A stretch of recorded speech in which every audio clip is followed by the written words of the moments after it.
അസ്സലാമു അലൈക്കും വറഹ്മത്തുള്ളാഹി വബറകാതുഹു.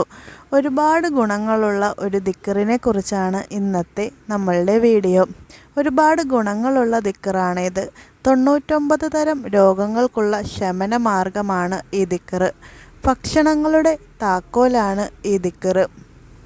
കല്യാണം പെട്ടെന്ന് ശരിയാകാൻ ഈ ദിക്റ് അധികരിപ്പിച്ചാൽ മതി.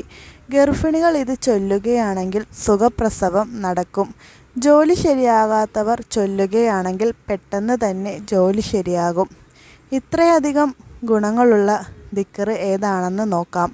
ഒരു ദിവസം മുഹമ്മദ് നബി സല്ലല്ലാഹു അലൈഹി വസല്ലമ സഹാബത്തിനോട് ചോദിച്ചു, ഞാൻ നിങ്ങൾക്ക് സ്വർഗത്തിലെ നിധിയിൽപ്പെട്ട നിധിയെ പറഞ്ഞു തരട്ടെ? അബൂ ഹുറൈറ റളിയല്ലാഹു അൻഹു ചോദിച്ചു, സ്വർഗത്തിലെ നിധിയോ? അത് ഏതാണ് റസൂലേ? നബി സല്ലല്ലാഹു അലൈഹി വസല്ലമ പറഞ്ഞു, സ്വർഗത്തിലെ നിധിയിൽപ്പെട്ട നിധി അത് ലാ ഹൗലയാകുന്നു. സ്വർഗത്തിലെ നിധിയിൽപ്പെട്ട നിധി എന്ന് പറയുന്ന ദിക്റ്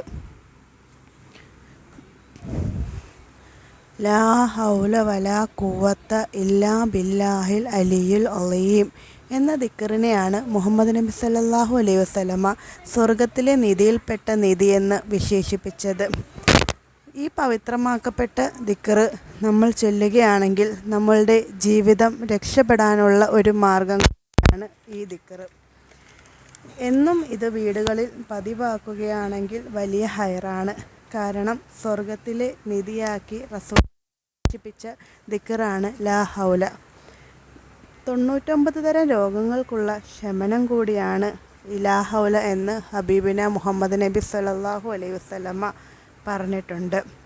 ആരെങ്കിലും ലാ ഹൗല ചൊല്ലുകയാണെങ്കിൽ എൻ്റെ അടിമ ശരിയായ മുസ്ലിമാണെന്ന് അല്ലാഹു തആല പറയുമെന്നും പറഞ്ഞിട്ടുണ്ട്. വളരെ ശ്രേഷ്ഠത നിറഞ്ഞ ദിക്റാണ് ലാ ഹൗല.